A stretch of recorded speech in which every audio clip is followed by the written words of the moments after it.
What's up, everyone? You are checking out the Uncensored Pro Wrestling Podcast. I am your host, The Hot Commodity Ant C, and today we're saying goodbye to 2025 and hello to the Attitude Years as we jump into my self-created time machine and travel back to 2001 as we cover the Attitude Years. We have seasons 1 through 3, and the archives are currently on season 4. And today we're covering WWF Smackdown from February 22nd, 2001, live in Kansas City, Missouri. This is the last stop before No Way Out. And kicking off SmackDown, WWF Champion Kurt Angle comes out, and he says at No Way Out, he's going to defeat the so-called odds and retain the title. And he talks about how WWF The Music Volume 5 just came out, and on the cover of it, it's The Rock. And The Rock has his own rap song on the album. And Kurt Angle is like, I have a better song. And he plays highlights of him being the shell of The Rock with his theme music playing in the background. And he says, after No Way Out, The Rock's going to be singing the blues. Fun promo here, a way to get their content out by pushing The Music Volume 5. And Angle did make a statement by showing all the clips of him beating up on The Rock. Next up, we have Jeff Hardy with Lita taking on Rikishi. Rikishi gets the win after landing a bonsai drop to Jeff Hardy. After the match, Rikishi gives Lita a stink face, and then Matt Hardy runs out and makes the save, and Lawler makes a joke that Matt is not going to be kissing Lita after that, and I'm pretty sure he's not going to. We then see Trish Stratus going to a limo, and she tells the person to move over, and we see a shot of the limo again later on, and the windows are all fogged up, insinuating that whoever Trish is in that limo with, she's getting it frisky. Next up, WWF Hardcore Champion Raven comes out, and we have a Hardcore Chaos #1 Contenders match.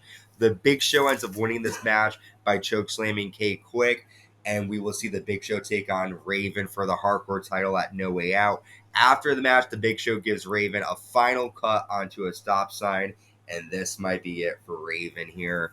Next, we have a one-on-one interview with Jim Ross with the Game Triple H. He goes on to say that at No Way Out, we'll see an epic battle between himself and Stone Cold Steve Austin. You're going to see people whose hatred runs deep, and Stone Cold Steve Austin will fear the game. He will break his spirit in the first fall, and the second fall he will break his bones.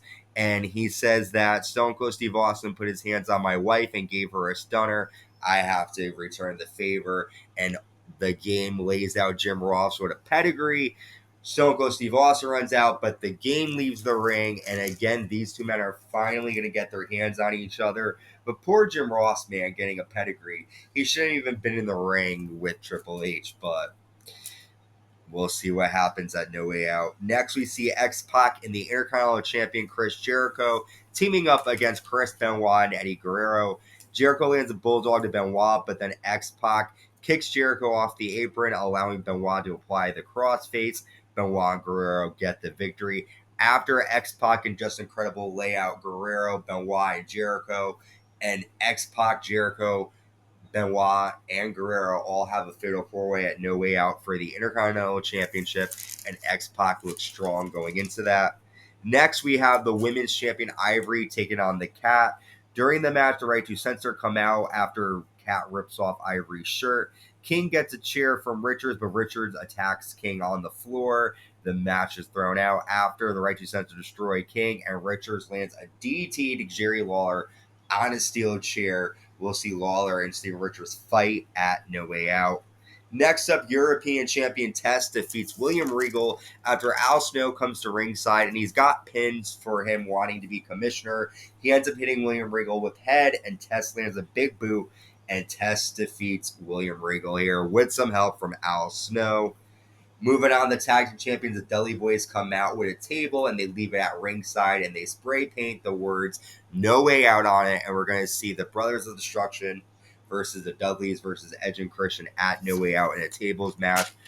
Before we see our main event, Trish Stratus attacks Stephanie McMahon-Helmsley backstage, slamming her into a limo. There's a bunch of horses and hay around as they're doing like a farm show. Trish ends up tossing Stephanie into the hay and puts Stephanie's face into what's supposed to be horse shit. and then she pours this brown liquid over Stephanie, calls her a bitch, and these two ladies are gonna go at it at No Way Out. I'm excited for this one.